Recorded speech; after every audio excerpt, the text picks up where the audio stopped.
So Balakrishna గారు and Gopichand మల్లినార్ గారి కాంబినేషన్లో వీరసింహారెడ్డి సినిమాకి మీరు పనిచేశారు. సో ఆ సినిమా ఎక్స్పీరియన్స్తో పాటు ఇప్పుడు కొత్త ప్రాజెక్ట్ ఎన్బీకే త్రిబుల్ వన్ కూడా మీరు వర్క్ చేస్తున్నారని చెప్పేసి నాకు తెలిసింది. సో ఏంటి కొత్త ప్రాజెక్ట్ విశేషాలు? అది ఒక అద్భుతమైన సబ్జెక్ట్ అండి.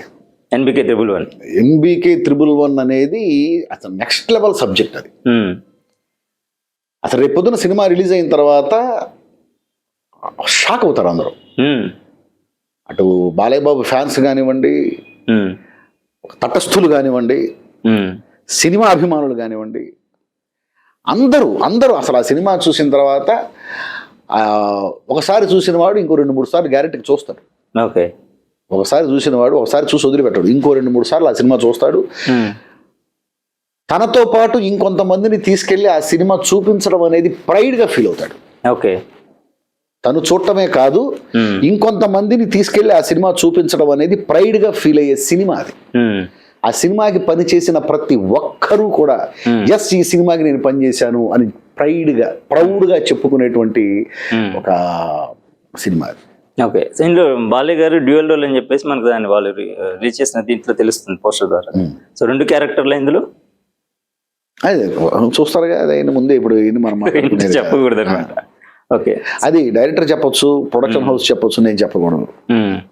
సో ఇప్పుడు వీరసింహారెడ్డి సినిమాకి సంబంధించి ఆ సినిమా వర్కింగ్ దీనికి సంబంధించి అసలు ఆ కథ మీకు చెప్పినప్పుడు సో మీరు అంటే ఇది ఏ లెవెల్ హిట్ అవుతుంది? పెద్ద హిట్, డెఫినెట్గా పెద్ద హిట్ ఆ సినిమా.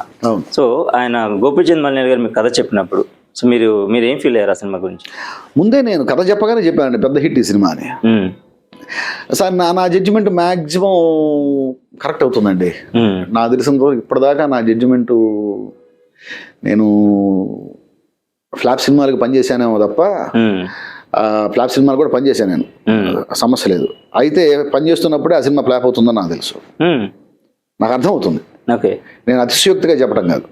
అంటే అది కథ అనుకున్నప్పుడు అంటే కథ చెప్పినప్పుడా లేకపోతే మేకింగ్ టైంలో ఆ స్టేజ్లో? లేదండి, ఇప్పుడు కథ చెప్పేటప్పుడు ఎవరు కూడాను బ్యాడ్ స్క్రిప్ట్ తీసుకోరు సార్. అవును, ఎవరు బ్యాడ్ స్క్రిప్ట్ తీసుకోరు. వాళ్ళు కథగా ఆలోచించినప్పుడు ఇప్పుడు ఆ కథ ఒక డైరెక్టర్ చేసుకున్నాడు, లేదా ఒక కథకుడు చేసుకున్నాడు, అది ఒక హీరో విన్నాడు, హీరోకి నచ్చింది, ప్రొడ్యూసర్ విన్నాడు, నచ్చింది అంటే ఏదో ఒకటి కనెక్ట్ అవ్వబట్టే కదా. అవును, ఏదో కనెక్ట్ అవుతుంది. ఏదో ఒకటి నచ్చకపోతే డైరెక్టర్ కూడాను దాన్ని ముందుకు తీసుకెళ్ళలేడు, ప్రొడ్యూసర్ కూడా దాని మీద ప్రాణం పెట్టలేడు, హీరో కూడా దాన్ని నమ్మలేడు. ఇంతమంది నమ్మారు అంటే ఖచ్చితంగా ఆ స్క్రిప్ట్ లో ఏదో ఒకటి ఉండబట్టే. కాకపోతే ఏంటంటే వాళ్ళు ఏదైతే అనుకున్నారో అది అక్కడ వర్కౌట్ కాకపోతే సినిమాలు పోతూ ఉంటాయి. హిట్ అయ్యే సినిమాలన్నీ గొప్ప సబ్జెక్టులు కాదు, ఫ్లాప్ అయ్యే సినిమాలన్నీ బ్యాడ్ సబ్జెక్టులు కాదు. కాకపోతే అనుకుంది అనుకున్నట్టు చెయ్యకపోవటమో, లేకపోతే మనం ఏదైతే జనానికి ఇది పడుతుంది అని మనం అనుకుంది అది అక్కడ పట్టకపోవటమో, అలాంటి జడ్జిమెంట్ మిస్ అయినప్పుడు మాత్రమే పోతూ ఉంటాయి. అలాగే మ్యాక్సిమం నేను కథ విన్నప్పుడు నాకు ఏదన్నా తేడా అనిపిస్తే చెప్తాను, సార్ ఇక్కడ ఇది కొడుతుంది, ఇది ఇక్కడ కొడుతుంది, ఇది కూర్చోవాలేమో, కొంచెం దీని మీద డిస్కస్ చేసుకోవాలేమో అనే డిస్కషన్ ఎప్పుడు జరుగుతుంది. అది కథకుడికి, దర్శకుడికి, ఒకవేళ దర్శకుడే కథకుడు అయితే డైలాగ్ రైటర్కి, ప్రొడ్యూసర్స్కి, వీళ్ళందరికీ మధ్య డిస్కషన్ ఎప్పుడు జరుగుతాయి. అలాగే నాకు ఏదన్నా తేడా కొడితే నేను చెప్తాను.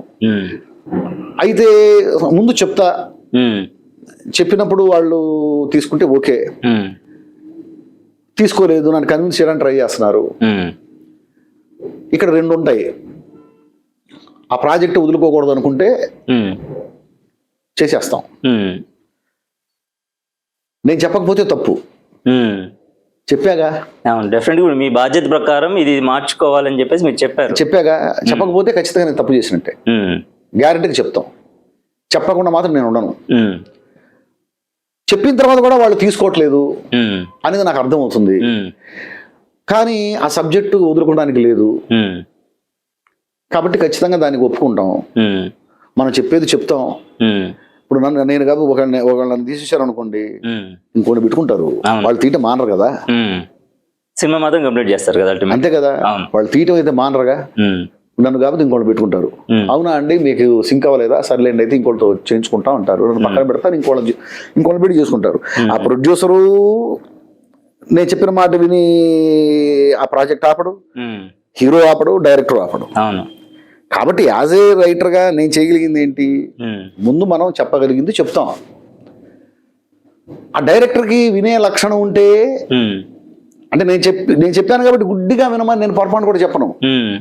ఒకవేళ నేను చెప్పే దాంట్లోనే తప్పు ఉండొచ్చు, నేను వినటానికి ఎప్పుడు రెడీగా ఉంటా. నా యొక్క డిబేట్లో తప్పు ఉంటే ఖచ్చితంగా నేను కన్విన్స్ అవ్వడానికి ఎప్పుడు రెడీగా ఉంటా. అలాగే అవతల వాళ్ళు కూడా ఉన్నారు అనుకోండి, అద్భుతమైన ప్రాజెక్ట్ వస్తుంది. అలా కాకుండా మొండిగా కూర్చుంటారు, ఒకప్పుడు దెబ్బతింటా ఉంటాయి. ఇలాంటివి కూడా నా అనుభవంలో ఉన్నాయి, మొహాడ లేకుండా చెప్తున్నాను నేను, ఉన్నాయి. సో నాకేంటంటే ముందు అసలు కథ వినగానే నాకు ఇది హిట్ ప్రాజెక్టా లేదనేది అర్థమవుతుంది. షూటింగ్ జరుగుతున్నప్పుడే ఆ ప్రాసెస్లో హిట్ అవుతుందా లేదని అర్థమవుతుంది. ఒకప్పుడు కథ విన్నప్పుడు అద్భుతం అనిపించవచ్చు, బట్ షూటింగ్ జరుగుతున్నప్పుడు ఆ ప్రాసెస్లో మనం అనుకుంది ఇక్కడ జరగట్లేదురా బాబు అనేది మనకు అర్థమైపోతుంది. కథ విన్నప్పుడు అబ్బా అద్భుతం అనుకుంటాం, షూటింగ్ జరుగుతున్నప్పుడు ఆ ప్రాసెస్ చెప్పేస్తుంది. నువ్వు కథ విన్నప్పుడు నీ జడ్జిమెంట్ కరెక్ట్ గానే ఉందిరా బాబు, బట్ నువ్వు అనుకుంది ఇక్కడ జరగట్లేదు, ఇది వేరేలా వెళ్తుంది అనేది మనకి షూటింగ్ జరుగుతున్నప్పుడు అర్థమైపోతుంది. ప్రొడక్షన్ ఉన్నప్పుడు షూటింగ్ టైంలో అర్థమైపోతుంది. అర్థం కాదనుకోవటం తప్పండి, అర్థమైపోతుంది. కొంతమంది ఉంటారు ఆ మంపులో, సో వాళ్ళు అనుకున్నదే తీయాలి, ఎవరేం చెప్పినా కూడా వినేది తప్పులేదండి. వాళ్ళు అనుకుందే తీయాలనుకోవడం తప్పులేదు. తీయగలిగితే ఖచ్చితంగా సక్సెస్ అవుతుంది.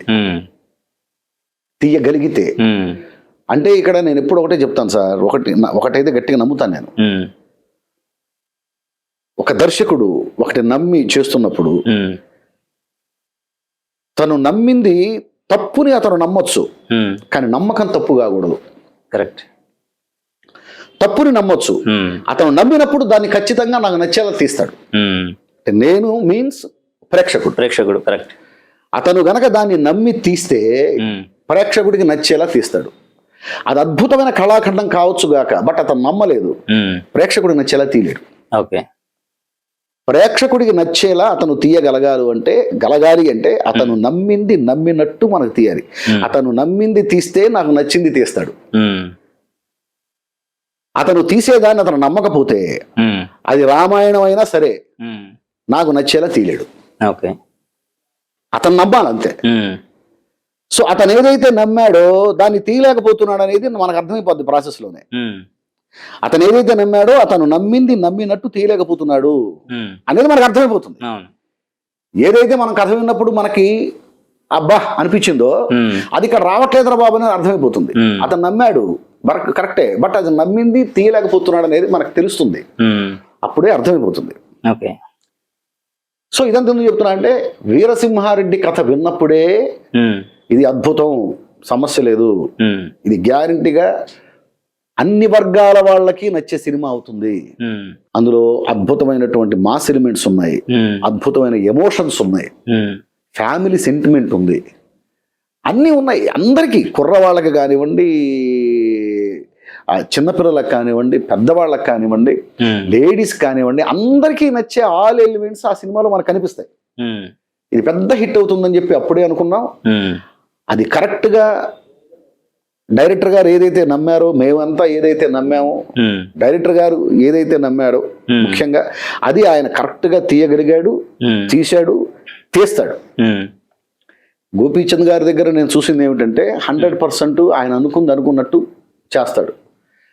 అనుకుంది అక్కడ రావట్లేదు, రాజీ పడాలి తప్పదు, సో రాజీ పడి ముందు పూర్తి చేద్దాం అనేది నేను ఆయనలో చూడాల. నేను ఆయనతో క్రాక్ చేశాను, వీరసింహారెడ్డి చేశాను, ఇప్పుడు చేస్తున్నాను ఎన్బికే 111 చేస్తున్నాను. అంటే దాదాపుగా మా ఇద్దరిది ఒక 6 years జర్నీ. ఈ 6 years జర్నీలో ఇంకా సాగుతూ ఉంది మా ఇద్దరికి. ఎక్కడ కూడా ఆయనలో రాజీ పడే మనస్తత్వం నేను చూడాల. ఏదో సాయిమాధవ్ చెప్పాడు కాబట్టి వినేద్దాం అనేటువంటి మనస్తత్వం నేను చూడాల. ఆయన ఒకటి అనుకున్నాడు కాబట్టి ఆయన చెప్పిందే జరగాలి, అవతల వాడు చెప్పింది వాడు కరెక్ట్ అయినా సరే నేను దాన్ని ఓకే చేయకూడదు అనేటువంటి ఈగో మెంటాలిటీ నేను చూడాల. ఎవరు చెప్పినా వింటాడు, చెప్పిన దాంట్లో కరెక్ట్ ఉంది అనుకుంటే తీసుకుంటాడు, ఆ చెప్పింది కరెక్ట్ గా లేదు అనుకుంటే అది ఎందుకు కరెక్ట్ గా లేదు మనకు చెప్తాడు. బేసిక్గా చాలా సాఫ్ట్ మెంటాలిటీ, చాలా సాఫ్ట్ మెంటాలిటీ. ఇప్పుడు నేను చెప్తానండి, నేను చెప్పినప్పుడు అందులో నిజంగా తీసుకోవాల్సింది ఉందనుకుంటే తీసుకుంటాడు, నేను చెప్పింది కరెక్ట్ కాదు అనుకుంటే అది ఎందుకు కరెక్ట్ కాదో నాకు చెప్తాడు. ఓకే, నాకు ఇగ్నోర్ చెప్తాడు. చెయ్యరు ఎందుకు యాక్చువల్గా. కరెక్ట్ కాదని చెప్తాడు. నేను కాదు, ఎవరు చెప్పినా తీసుకుంటాడు. అంటే వింటాడు. అందులో విన్నప్పుడు తీసుకోవాలి అనిపిస్తే తీసుకుంటాడు, తీసుకోక్కర్లేదు అనుకుంటే అది ఎందుకు తీసుకోక్కర్లేదో కూడా చెప్తాడు. సో అది ఒక సక్సెస్ఫుల్ డైరెక్టర్కి ఉండాల్సిన లక్షణాలన్నీ కూడా నేను ఆయనలో చూసాను, నేను గోపీచంద్ గారిలో. ఓకే.